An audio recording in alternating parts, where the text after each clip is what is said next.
Awesome. Welcome everybody to the sixth video in our six-part video series about the snowboard technical fundamentals.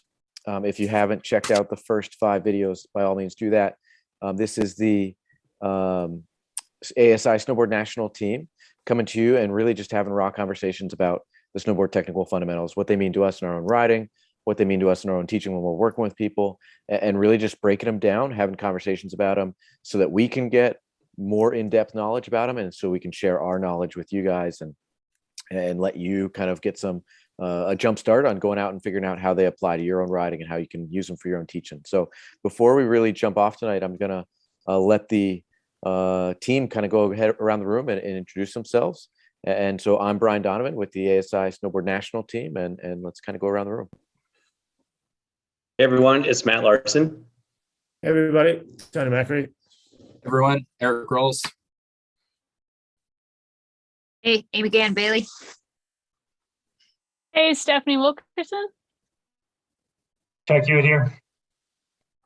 And a couple of our teammates, Chris and Lindsay, are not able to join us tonight. They're out being rad, doing some different things. And so we're going to jump into it tonight. And again, we're talking about the fundamentals. And tonight's fundamental that we're really going to hone in on is regulate the magnitude of pressure created through board surface interaction. And this is a pretty in-depth one. It has some really big words. It has some big verbs in it. It has some big concepts behind this one. This is a pretty cool one. And I think this is one of those ones where a lot of times, you know, historically, we always thought that, oh, pressure was, you know, that's pressure, that's pressure, that's pressure. But we didn't really get into the nitty gritty of what was going on between our body and the snowboard and the surface we're riding on, whether that's a box, whether that's snow, whether that's, you know, some type of different metal or different surface that we're on. So tonight, let's just kind of kick it off. And if anybody wants to kind of get the conversation started, let's roll. Can I just start with that magnitude is like my favorite word of these fundamentals. So fun to say. Usually say it like this, magnitude.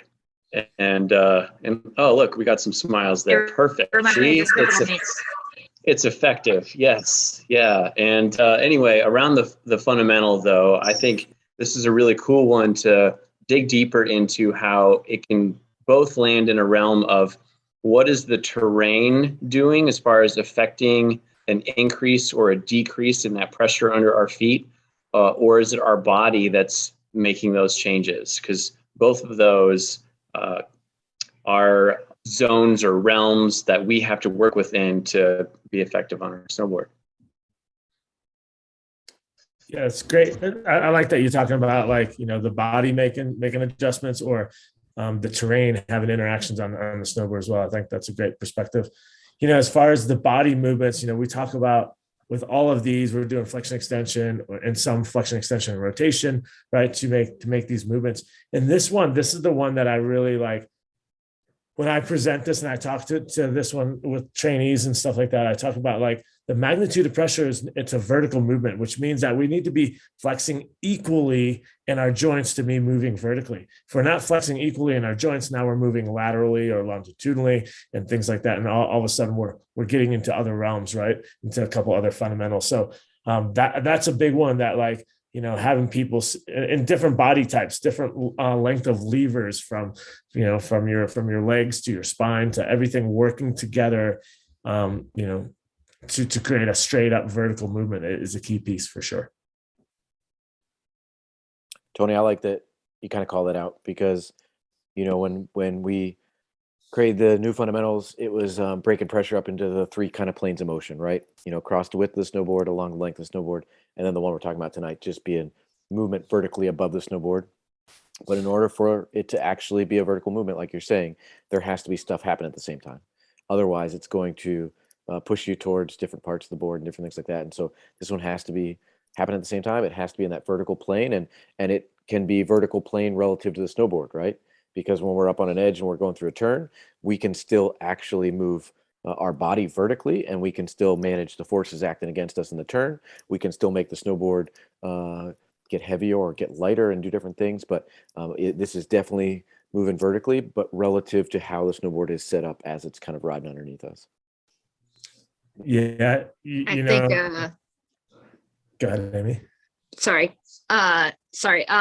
Just thinking like when you say has to be both legs together, I just want to clarify that doesn't mean that it's not necessarily happening while you're doing something that may be for a second or two more on one foot than the other. It doesn't mean that that's canceled out and it's not that fundamental, but it might be blending at moment with the pressure along the tip to tail of the snowboard.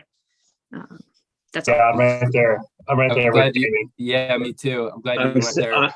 I'm there too. Debate. I was about to start a debate right now.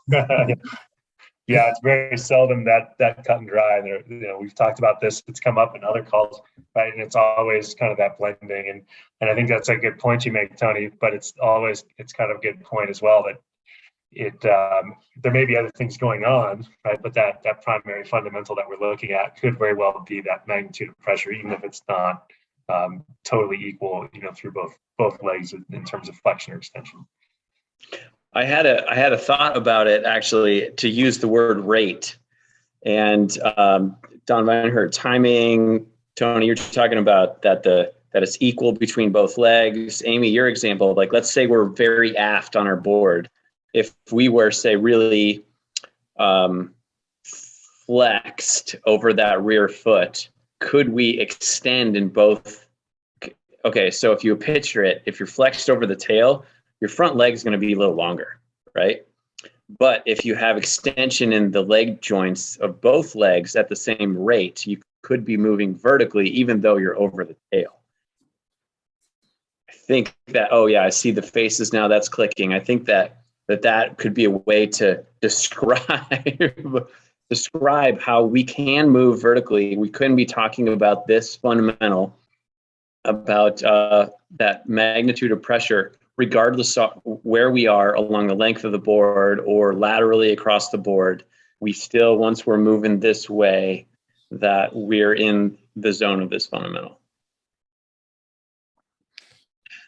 Yeah, I think of it like, Yeah. like when you're going. Yeah. Oh. Matt, I'm totally with you. And also my internet's terrible. Go for it, Rose. Well, I was trying to picture what you said, and I was thinking about like in the bumps, and I don't know if what I pictured didn't line up with what you said, but I get what you're saying. I was thinking initially about the front leg absorbing the mogul first, and the back leg absorbing it second. You're still, you're managing pressure along the length of the board, and at the same time, you're managing that magnitude of pressure doing some vertical motion, whether it be moving down or moving up. So they do start to blend a lot. But you see people, particularly on hillside, they'll start to get sort of bucked by the bump by not managing that pressure that's pushing against the board. And it's likely that there's this lack of movement of managing that pressure along the length of the board as well. And they start to intersect really quick. Yeah, this gets really sticky trying to pull those apart. I'm like chewing on what you're saying right now. I'm like, wow, we really got to think about this. This is some awesome raw conversation right here. And at its purest form, seems like Tony is talking about that release of pressure going maybe through turn transition or like edge transition. Is that what you're referring to, Tony? Yeah, I mean, like for example, all you guys are very aware of this because we had you guys do it at tryouts, right? But the exercise of doing just a simple side slip and moving up and down in your fullest range of motion without affecting tilt or lateral pressure is a very difficult thing. So the idea there, especially because biomechanically we are different from the front side to the back side and how we move, right? Because of our hinge joints and things like that we have in our body. So it's really interesting to see like, oh yeah, we can do it on our heel side edge as we're going up and down. Like, okay, now try it on your toe side edge. And some of you crew we're like, whoa, that's kind of weird, right? So it's cool to experiment with things like that. Is can you pull it apart and do just that one fundamental? Or, as you guys know, most of the time we're blending lots of different things together. Like it's great that you talked about rate, Larson, because when you bring in timing with this as well, the timing and also the intensity of doing it changes the weighting to unweighting, which is a term that we use a lot in this association, right? And I would love to have a conversation about that as we get into it, but that's a whole nother can of worms for sure. But we can definitely go there. I think you hit on a point though, where when we first introduce movement patterns that are directly targeting this fundamental of the magnitude of pressure, we do see more of that symmetry though between one leg and the other when we just want people to try something for the first time. So I think there's a lot of value just in that image in your mind as we think about this. Yeah. Larson, with that, the way I think of it, and I've heard this from others, so this is not an original thought of mine at all, but if you're standing on a scale and you were to like go up and down, that scale would change from what you're just standing on and what your weight is versus like popping up and lightening on the scale, or when you land, you're adding weight to it. And how that changes. Yeah, and I want to jump on that because I think this is one of the ones that's really misunderstood. And I like how you used pop-up because that gives more of a visual of like a rapid movement, right? I think sometimes there's a big difference between standing on that scale and just flexing versus dropping, or being most extended versus actively extending up, because the ones that are, happening rapidly are going to have that effect on, what Tony's hinting at, what Amy's talking about with, unweighting and changing the numbers on the scales real rapidly. But I think sometimes people view a most flex position as potentially mislabeled as a down on weight, or a most extended as a up on weight, when in reality it's the act of moving and the intensity with which that movement happens that causes unweighting to happen, as opposed to just a body position, at edge change potentially. And so I think this is one of those ones where, we get these big buzzwords that come out of glossaries and people are really struggling and they really want to own them and understand them. And they see a body position and they hear it term something, but they don't necessarily connect the intensity of the movement that goes along with those. Yeah, that's huge, and I love that you brought that up, Brian. The fact of the down on weight and up on weight, and the term that we're using a lot now, in our certification process is flexed at edge change and extended at edge change, and understand that's just like a visual perspective, but like, how did you flex that edge change? Did you down on weight or did you retract? Both of which could be a vertical change of pressure for sure. So it's a matter of like watching the center of mass move down to the board, or watching the board move up to the center of mass. And that's really, really important that we understand the differences and what we're asking our students to do, and the results of those for sure. Like for example, in an up on weight versus a down on weight, when does the unweighting happen? Up on weight, the unweighting happens at the end of the move. The down on weight, the unweighting happens at the beginning of the move. And that's something that's key as we start to apply it in different situations. Yeah, especially across the levels.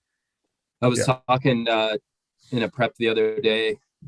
Somebody was asking, why in level 1 do we move up? Level 2, we move our CM down. In level 3, we focus on retraction. And we did just that. We talked about the timing of it. And we talked about how when you get steeper, you're going to want to make that move sooner to flatten the board and get the CM across to the new edge.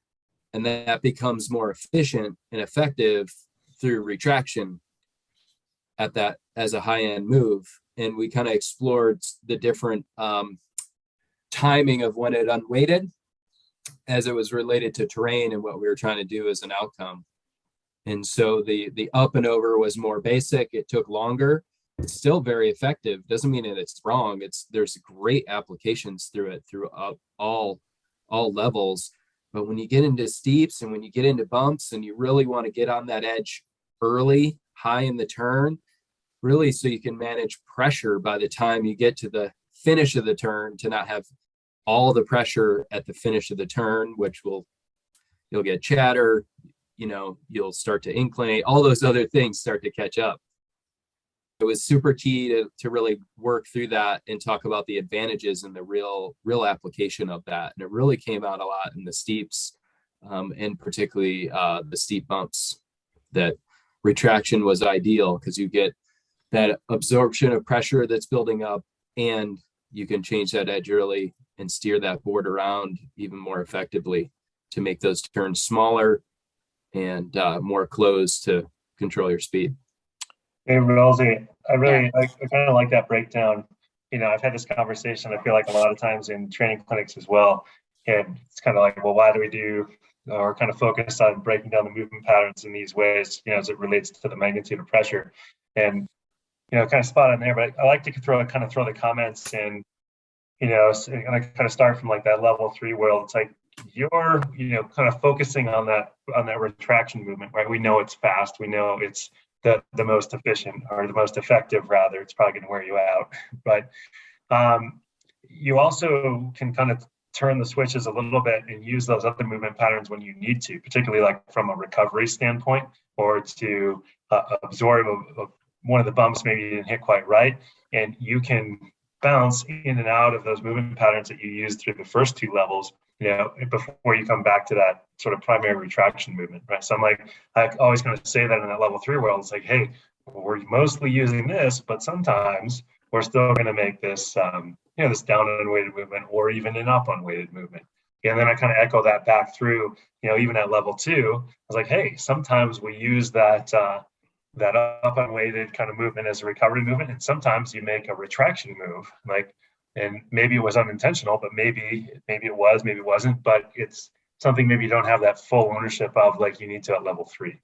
Right? So I think it largely speaking, it's good from there in terms of like the how effective those movements are and kind of what we're showing our students, but it's also kind of like, well, what can I pull from to deal with the terrain that's in front of me and stay on my feet as well. Yeah, you see the border crossers use the full variety. Like when the roll is bigger than their longer or taller than their legs will absorb, they get really tall, and then they, proactively, and then they go into retraction. And you can use them in different timings as well to get tall, get short, get low, duck down underneath the tree branch. We were talking about that earlier. I think it's also important to highlight that it's really a spectrum of when we're really tall. And I like to preface, or when I first am describing this to someone, scale it up. Be like, okay, let's say we're 100-foot tall people, and we have the ability to be 100 feet tall. And then when we get shorter, we can get all the way down to 20 feet tall. And if we have that full range to work with for being more flexed or unweighting through flexion, we can use increments anywhere in there. And in practical application, we're, just who we are as people, but it just helps put some context. It's like, okay, yeah, I can like be here, or I can be like moving up here or up here, and I can still get these performances out of the snowboard. Yeah. I think one of the important things that we've touched on a few times is that the terrain really dictates what's going to be best for which move we're doing. Not that one is always better than the other, but if you're trying to retract on really flat terrain that you're going slow, you're going to be feeling like you're working really hard. Whereas if, you get on really steep terrain, that retraction move is going to make a lot more sense, and it's going to, feel a lot better in your riding because it's necessary for that moment. Same within the border cross. You're using the wrong move at the wrong time, you might accidentally get air and not take the fast, line, as opposed to when you get it right, you're going to be picking up speed, kind of a thing. So terrain really dictates what move works best at the right moment. Amy, I think that you guys are crushing that with the terrain piece, because I think sometimes when I'm working with instructors on this, I have to put them on terrain where the move is needed for them to be successful, for them to understand why we need to have different movement patterns. And I see this one a lot of times with just somebody who, maybe comes from a smaller mountain, and they can get away with an up on weight move all the time at their home mountain because there's nothing real steep. There's nothing that's going to get them in the fall line, get them going fast. And they don't have to be actively driving really quickly and getting to the new edge. And then all of a sudden you start to ramp up the terrain, and they start to feel like they're out of control. And this, showing them different movement patterns can give them more tools to attack it. And so this is definitely one of those ones where I think sometimes you have to ramp up the terrain for them to understand how they can be effective with different movement patterns, and why we need to be able to show them for students, right? Same reason. We put students on more steep terrain or more varied terrain, bumpy terrain, whatever it ends up being in the woods, and an up and weight move and a move across the board might not get them to their new edge in time to actually make the turn and not get tossed around, or be in a position that's athletic and can absorb some terrain. And so I think this one is really directed by putting people into terrain and giving them some opportunities to experiment with tools that may or may not be the best tool for that. Yeah, that's a great point. And I just want to go back to like I think terrain is a huge piece. And I want to go back to something that Larson said with the scaling piece. Is like a big misconception out there is that like people that ride taller and stiffer perhaps are scared or not that good of a rider, and people that ride smaller and flex are in a better position. But like being super small and super flex is just as bad as being super tall and stiff, right? And the key thing that we've been talking about this whole time, and I just want to highlight this, is movement. You like the magnitude of pressure. There's always pressure changing underneath us due to what you just said, Brian, with the different terrain and different types of snow conditions. So we have to constantly be moving. I talk about it all the time. There's no such thing as balance on a snowboard. There's only dynamic balance. So in other words, we have to be constantly moving to find balance. And a big part of that is moving how tall or small you are in different situations. Now, the other piece of that is the student, right? Is understanding and listening and watching and observing your student. We talk about efficient snowboarding, and this is something I talk to instructors about all the time. Efficient versus effective. To me, in my opinion, effective is a smaller, more muscular stance using a lot of lower bodies, really strong core sort of thing. I'm effective, but efficient by definition is less energy. Now, I encourage all of my students, like when I'm going through a big long cat road or like getting down to the flats of the bottom, stand up, relax, right? So using your full range and get them comfortable riding taller, get them comfortable riding smaller. Anybody who rides with me knows that I have a tendency to ride pretty small, right? But if I'm riding that way all the time, all day long, I'm going to get burned out. So I have to stand up for times as well. So I think it's important to understand your range and when you use it and how you use it for sure. Yeah, I think that's a really good point, Tony. And I also think it's important to note that if you don't have a big range of motion, you can still get a lot accomplished with, like, most of the time I'm only ranging, I stand pretty tall and flex a little bit when I need it and like at the right moment. So if you're precise, you can get away with a lot if you don't have that range of motion that you see, like, somebody that's really tall, oh, they can bend a lot. Well, they'll say, oh, it's easier for you to get shorter, kind of a thing. So everybody's got their challenges, but everything's also possible. Tony, the efficient versus effective, I was just talking about this with this guy I was teaching today. He was a first-time beginner student. And it's, as I kind of think about, it's definitely tied into our magnitude of pressure. Like any beginner, he was really gripped, right? It's just like, I'm going to get my heel side, right? And I was like, man, you're only going to make it like 2 or 3 runs if we keep this pace up. Like, we got to relax, right? We got to kind of, it's like, yeah, we still got to push on the snow, but we got to push on the snow a different way to make this happen. And you see that, and it's certainly an extreme example that most of us are probably a long ways from, that maybe we went through at some point, but we still make those kind of movements if you think about it.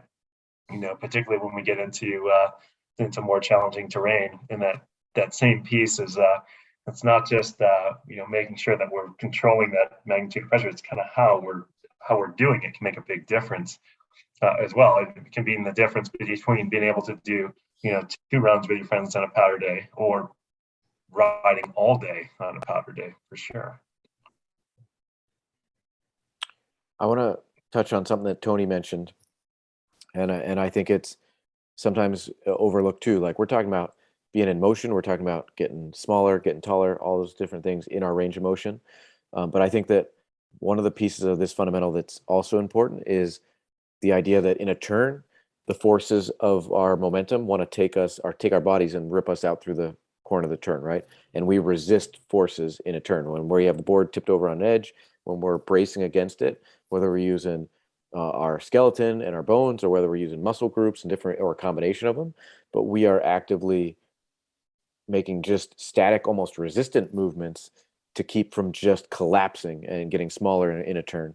And I think those can be just as exhausting for some people, like Chuck's talking about, but they don't realize it because they don't see or they don't feel motion, right? But if they're just like banked up and they're actively standing on their board through a bunch of turns and they all of a sudden feel tired, they're still actively resisting their body and their center mass wanting to just kind of collapse under all those forces that we are resistant in turns. And so sometimes it doesn't seem like there's a lot going on, but we are still managing pressure vertically, especially when the board's up on an edge, especially when we have speed, especially when we're, on any type of turn with any type of energy or just a lot of things going on.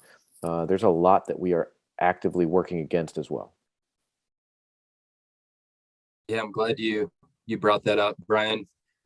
I still haven't been able to disprove that there's 3 ways of managing pressure. You can add pressure, take away pressure, or maintain pressure. And you're talking about maintaining that pressure. I think about that in the pipe. There's times when you want to add pressure to the board. There's times when you want to take it away, like a drop in. There's times when you want to just maintain.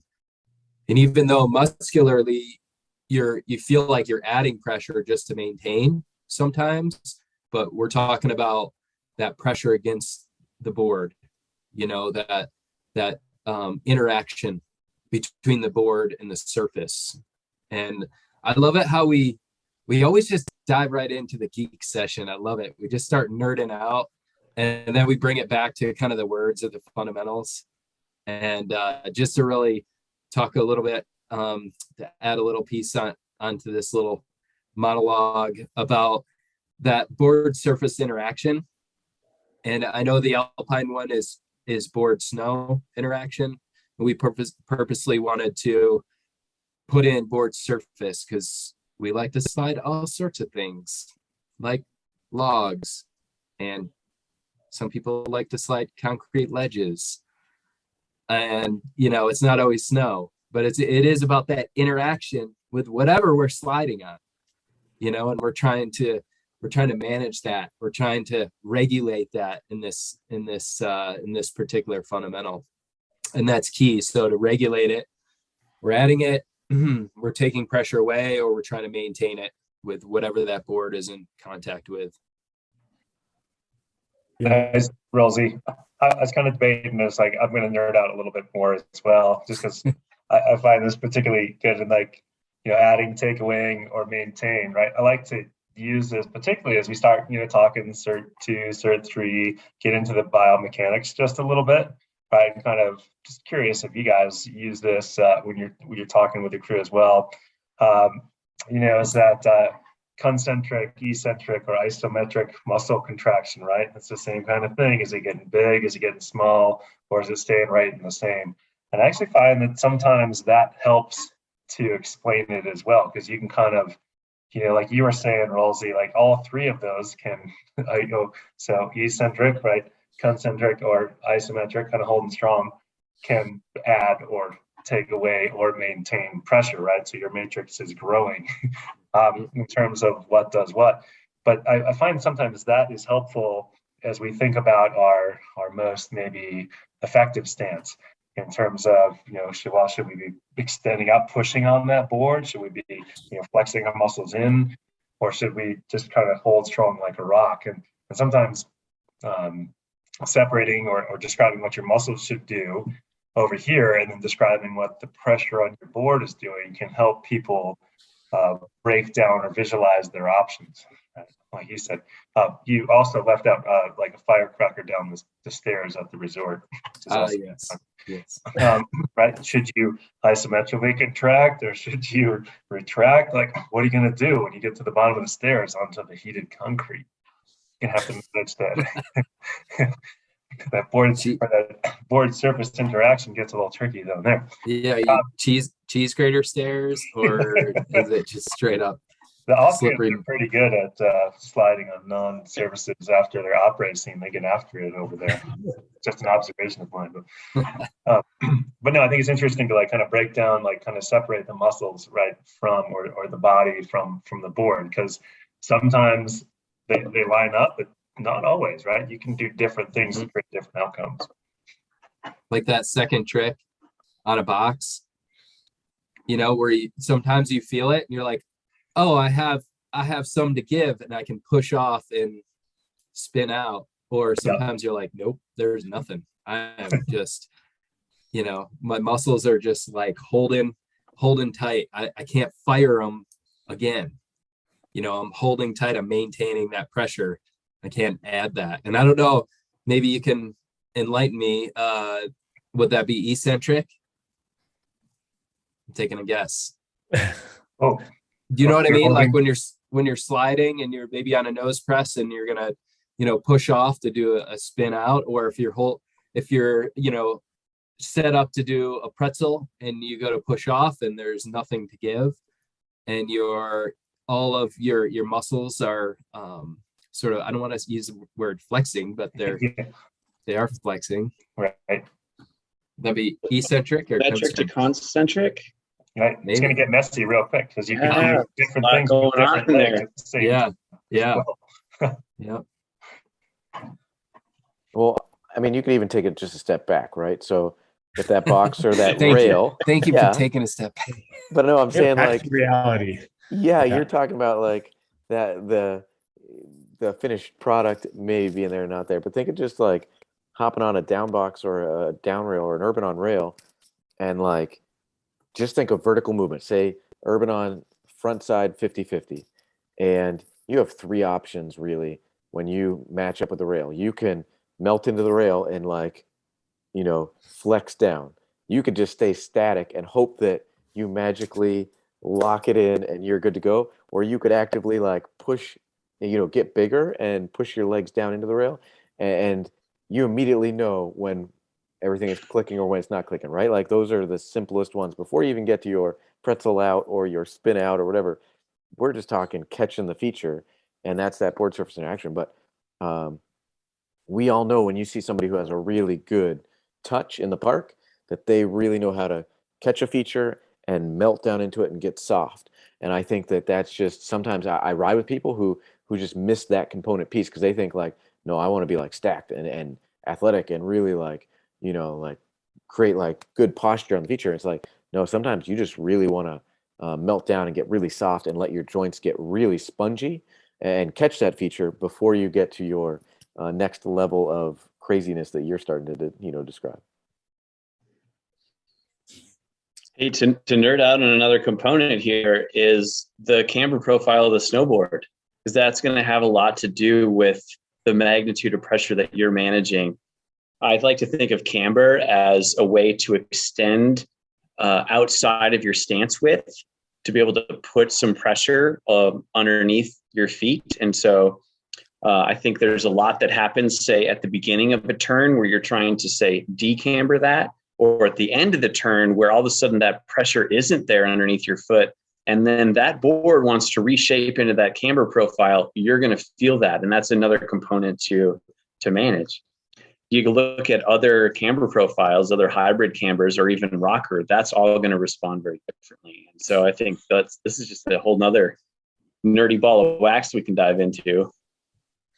So, Larson, I'm going to put you on the spot. Can you start the conversation? What's the difference between retraction and rebound?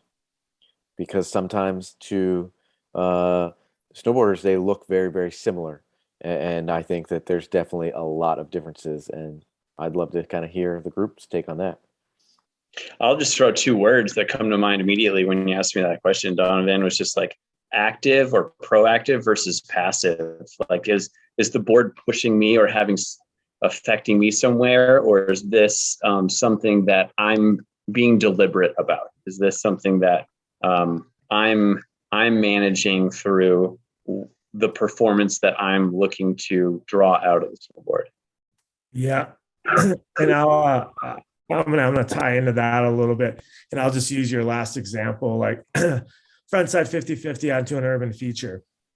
right? So we're going to get, like, if we talk about active and passive retraction, for example, we're going to be deflecting off the snow, off the little ramp or whatever, right, as we go to get on. So we're pushing off of that. And then as we get in the airs, we're going to get something, a little bit of rebound from that, right? By pushing against, you're going to get something off of that, possibly either off your tail. Like I like to do a little bit of an ollie. So I'll get some of my board decambering, recambering. So I'll get a little bit of that rebound from that. But then more than likely, that's not enough to get up on that rail. So I'm going to actively pull my legs up onto that rail. So there's going to be a blend in there. It's very rare that we'll use one without the other, because we're always interacting with different surfaces and stuff like that.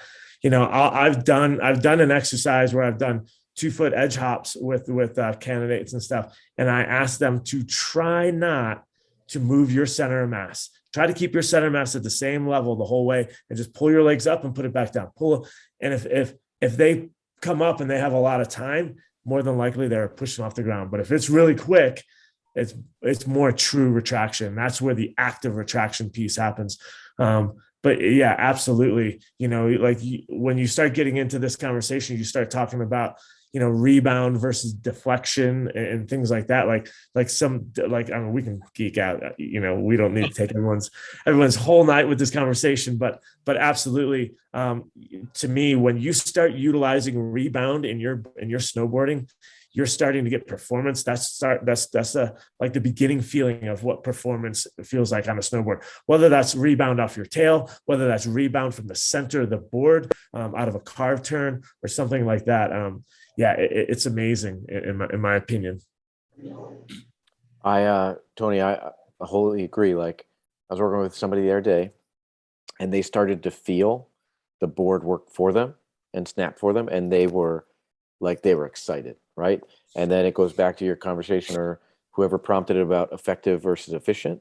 And now the snowboard, you're in the right body position, you're in the right, your timing's right, you're giving inputs right, and then the snowboard's starting to help you be doing things easier, and you're starting to feel like this power happen. And if it's clicking, like it's just all of a sudden you start chasing that, and that's a cool moment when you start to see riders start to feel the snowboard snap and come up underneath them, and then them feel like they're moving to get, you know, down the hill or onto the new edge, and then trying to chase that again and bend it and get it to snap underneath them.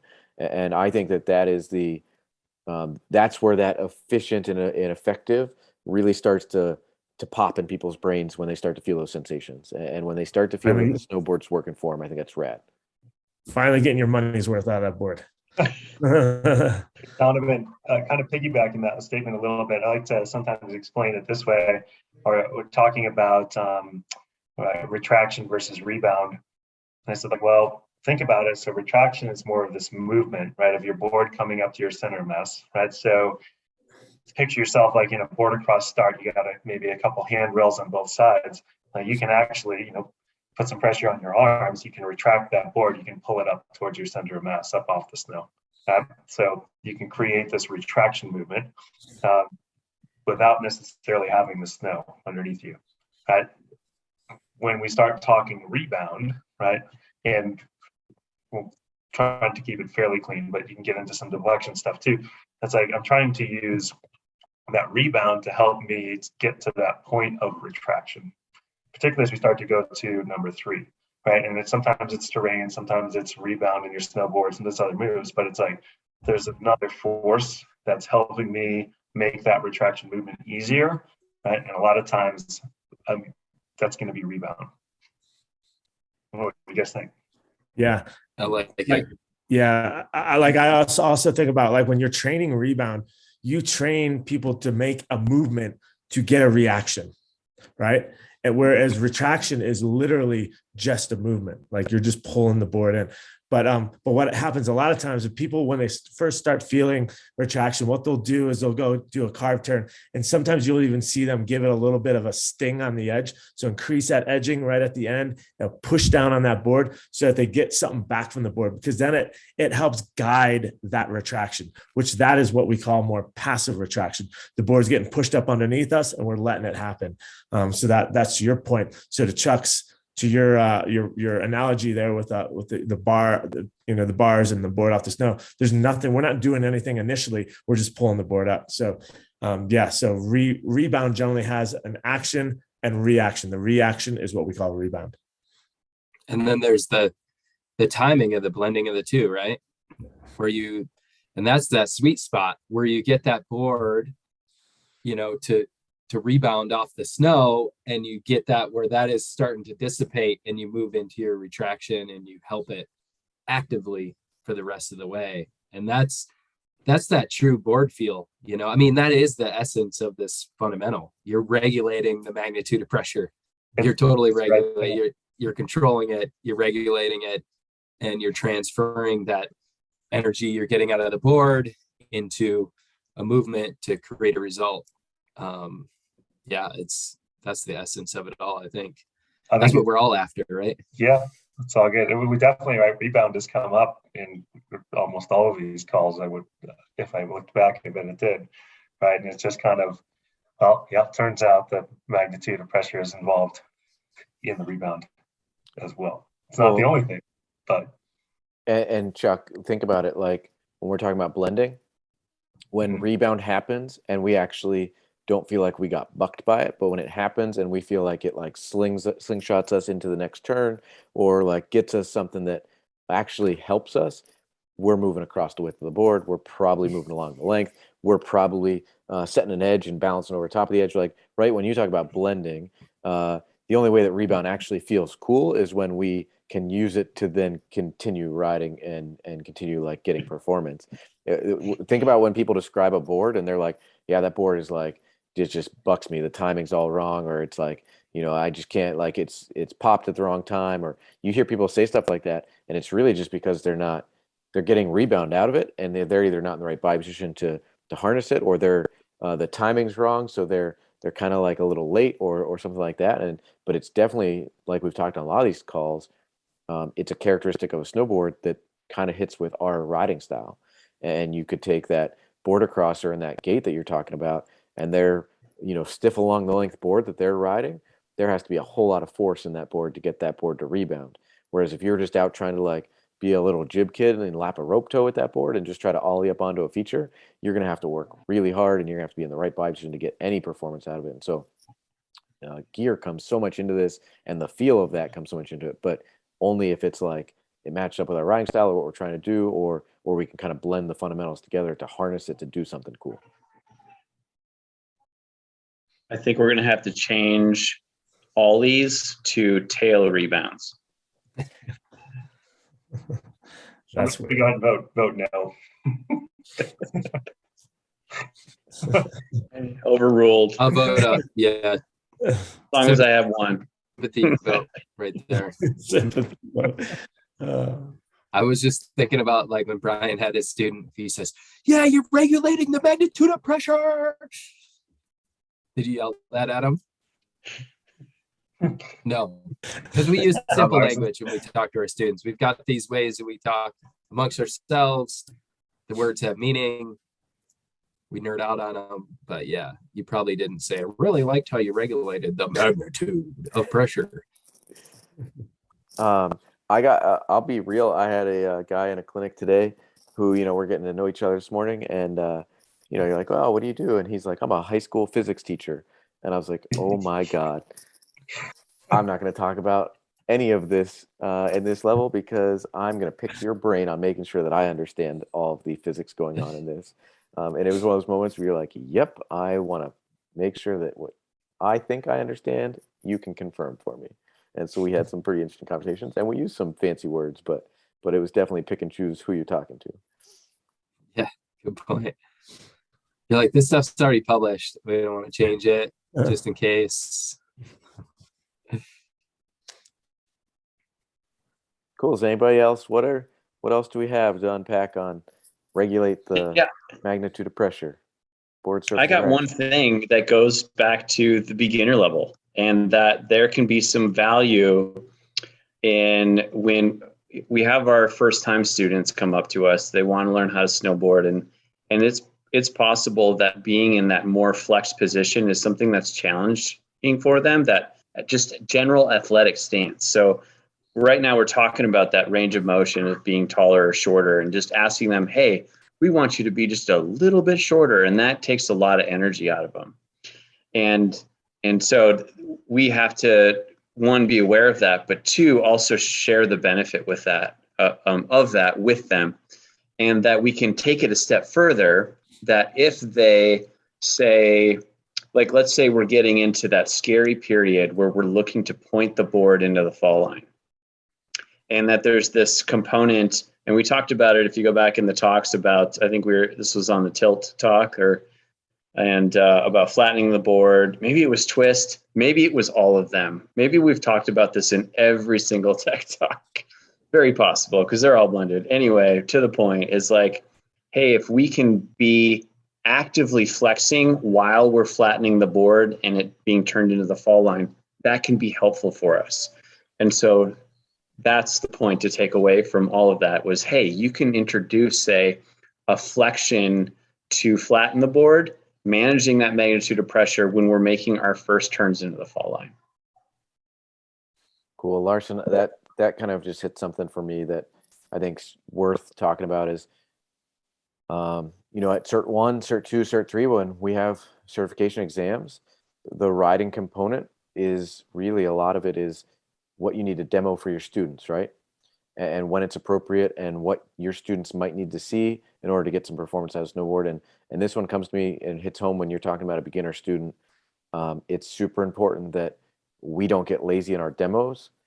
And if we are trying to get them to understand a concept, that we show them that concept and that we embody it, because it's easy for us at our riding level to not want to get tired and not want to use muscles and things like that. But if it's something that student really needs, that's our job. Like, we're trying to show them that, and to connect what we're saying to them with the visual, I think is super key at all levels, but that beginner level especially, sometimes for them to understand, like, yeah, you just look like you're just a natural snowboarder and you don't have to do this thing that you're telling me to do. But it's really important that you kind of embody that for them. So I'm going to kick it around the room. We talk a lot about blending fundamentals together, but in our national standards, we also talk about highlighting fundamentals. And so what's an activity that you guys use in your own riding or use with students that might get them some comprehension of this fundamental? Like, what are some activities? Tony mentioned one that we definitely did at the last national team tryouts with a side slip with vertical movement. Without that vertical movement, like an up and down, up and down, up and down, without that vertical movement changing or affecting the edge angle or affecting the speed or the pace that we were going on the hill, and that was a very effective activity. But what are some other activities, whether it's beginner zone, intermediate zone, advanced zone, your own riding? What are some activities to highlight this fundamental so people listening tonight can go out and practice this one and really continue to wrap their heads around it?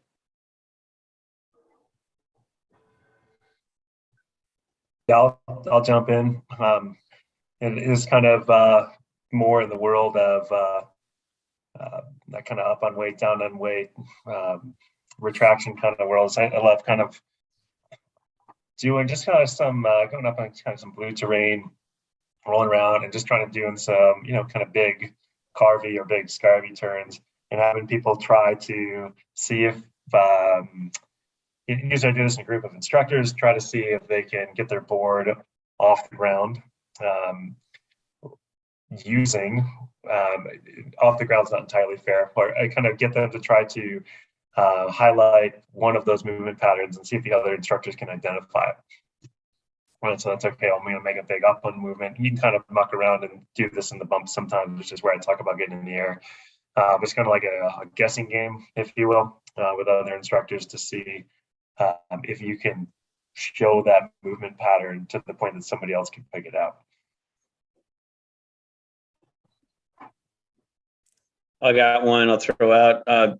When we're talking about magnitude of pressure, we've hit on tonight a lot of that we're working within that movement vertically, being shorter, being taller, and that when we dive into movement patterns that say affect our snowboard by unweighting it or flexing more to unweight the snowboard, or when you get tallest, you can unweight the snowboard, that's something that's happening when we're actively moving in that range. But we also first need to just know what it's like to be in different places in that range. And so an activity that I like to do is to really break things up and make it segmented of, say, being in a traverse across the hill, first get short, then change edges, then get tall. And just have somebody really break it up, spend a second or even 2 seconds in each position, moving through that from both turns to just help identify some new places that you might be within that range of motion related to where you are in the turn. Nice, Larson. I like that. I did one just 2 days ago with a crew that I was with in Arizona. Actually, I had them ride, like, just make a few turns as small as possible and then as tall as possible, and talk about, you know, which one was more difficult. And it's funny how they came to riding as small as possible, because they got so small that once you get to a certain point, all of a sudden it starts to affect your lateral, right? And you get so small, and your hips and your booty is kind of behind your heel edge because you're so flexed at the knees, that all of a sudden it starts to affect it. So thinking about that is, like, if you use that full range, when it's too much, all of a sudden become less effective. So that was a cool observation. I'll throw one in there. One that's pretty applicable. It ties to a point Tony made earlier, where you're moving both legs simultaneously, is doing a white room. You go down, do a toe side white room, where you're pivot the board while it's pretty flat, extend out, build that pressure on that toe side edge, get the spray to happen, to whatever the snow conditions are, and then release it and start snowboarding again, or release it and come out 180 with a pivot, but that one's adding a little element to it. And then another one, I don't use this one very often, similar, is just be on the heel side, because it's, you know, you see chatter happen as a result sometimes from the building up of pressure, but, you know, seeing how well they feather the edge, when they feel that pressure build up, when to let that pressure go by flattening the board. Again, the heel side one, you start to get a bunch of combinations, again, like most of these, but you get that feel of how they're regulating that magnitude of pressure against the edge, and get that sensation of it building up and being able to release it at certain times with that toe side white room or heel side attempt too. I like to do, I can kind of piggyback off of what Matt was saying, is feeling the different extremes of the flexion extension, but doing it like, let's say you're in a traverse and I call them tower of terror turns, and just, you're tall, and all you do is you drop as fast as you can down to the snow and see if you can maintain that edge on your board, because the whole point is it flattens our snowboard out, right? And you can do that too if you're small, and you just create this energy transfer and you get really tall, your board flattens. And it's just like a cool way to experience like what those forces do to your board and why we can use it to our advantage, like while we're turning. I like that one, Stephanie. I was thinking of, based on something I was working on with a student recently too, and the thought of the rebound working with the retraction that we were talking about, just ollies, maybe easiest on a toe side traverse, but getting the ollies so that you can kind of feel that float. Like, are you working really hard at the ollie where you pull up really fast for the retraction, or are you able to load up the board and get some pop and then pull up the feet, where you start to feel that float feeling, and just kind of get used to that and start to get some awareness of which one you're doing and how to make each one happen. And I like that. And I'll just kind of throw in two that I really like to use to kind of isolate this or highlight this one. Is one of them is just at any level, day one snowboarder or day 101 snowboarder, getting them to jump off the ground and just change the sound of landing, whether it's loud, whether it's quiet, whether it's in between, right? And it's just that idea of vertically sinking down in, or staying static and kind of just seeing what happens, or slapping the board down into the snow is definitely one to just get them feeling making an active movement with their legs or their whole body or whatever it ends up being is definitely one. And I'd say that more in the intermediate and above zone one, I like something, it could be a roller, but I really like something that has a little bit of a lip on it, like a really small, like extra small or small jump in a park. And I like just playing with the difference between getting really short at the lip as they go over it, staying totally static and just kind of, again, resisting anything at the lip, and then also, you know, an explosion or an extension at the lip, and just feeling the difference of what that might do to the trajectory and what that might do to their bodies that go over, and then getting into how those moves can have really drastic differences on performance, and then really kind of tie that in other places. So sometimes I think for me, it's just getting them to understand that those movements, even though they're in the same plane of motion, may have some really different outcomes. Hey, Donovan, I wanted to throw kind of one bonus one that I've been thinking of, like somebody was talking of here, that I like to do to help really build those retraction movements, right? Particularly for our upper level students, but our instructors that are trying to do a lot of training, particularly towards your level 3. It's kind of real similar, mellow terrain. I like to kind of go back to some of the tricks we use for the beginners or the kids and get a little snowball and put it in your hand. And then try to get the instructors to do as close to a pure retraction movement as they can to get their board up and off the ground. And you might argue there's a little bit of a pop in there, but the goal is to really kind of keep your center of mass level, right, and bring that board up and off the ground. It feels really quick. It's incredibly inefficient because it'll wear you out real quick, you know. But you have this kind of focus of trying to keep this snowball, you know, in your front hand, your back hand, nice and stable, and keep it from falling out. And it isn't something that you would translate directly into your snowboarding, but it helps build those little muscle movements that you're going to need to have a strong retraction movement without thinking about it all the time. Super cool, Chuck. I think that definitely gives all the listeners at home some insight into how we've been viewing this fundamental in our own writing, again, and in how we're using it with students, how we're applying this with folks that we're training for certification exams, or just people that are coming and taking lessons with us and things like that. And so just like we've prompted with all these fundamentals, go out there and try to really feel this fundamental happening. Do some of the things we've talked about tonight. Try to feel the performance we're talking about. Try to understand when and where and how to get it to happen, and what it can do for you. And then try to also see how it blends into the other fundamentals. Like we started off tonight, this is the 6th video in this series, where we have one video where we've really just nerded out on each of the fundamentals and really just, again, talked about them in our own writing, talked about them in our teaching, and how we employ them in just snowboarding in general. And so go back and explore these tech talks, but most importantly, go out and ride your snowboard and try to feel it.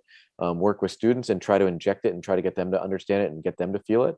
And it'll be really cool to kind of see how you guys come back after, you know, coming through these tech talk series. So this is the 6th video. There'll be some links for the first 5 videos, you know, at the end of this one. Definitely check those out. This is a project that, you know, us as the ASI Snowboard National Team, we wanted to do this just to have some very real, raw conversations about this, and continue to provide content that supports a lot of the new national standards and the performance guides, a lot of the content coming out, so that we can help you guys understand where our heads are at with it. Know that we are constantly working through it ourselves, but we want you guys to continue to go out and work through it, but we want to help with that learning curve. And so that's really what this series is. As we've said all along, we're kind of planning out a potential live final Q&A session where we might invite some people, both in person, maybe at Rider Rally National Academy, and then also live through Zoom, to kind of ask some Q&A questions and kind of dive deeper with the team, and you guys kind of bringing your own experiences into it. And so stay tuned for some more details of that. It'll definitely be pushed out through social, and we'll get the details out of how to go about being part of that. But you know, thank you for being part of this series. Thank you for jumping in and just nerding out, so that you are better at riding, and you're better at teaching, and you're better at just getting the message across to people.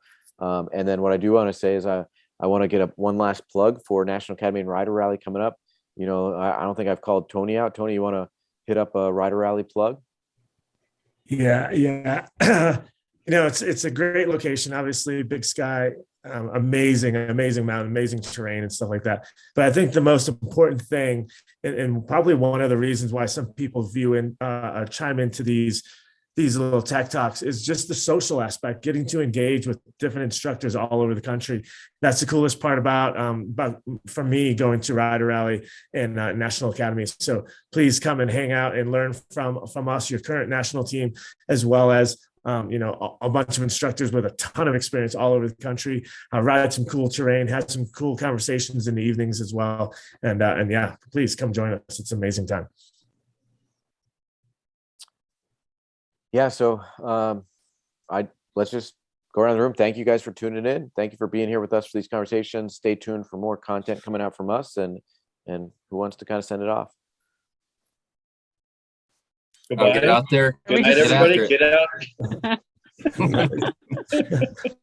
We had that one all queued up. Get out there and get after it. That's what I say. Thank you. Awesome. See you guys.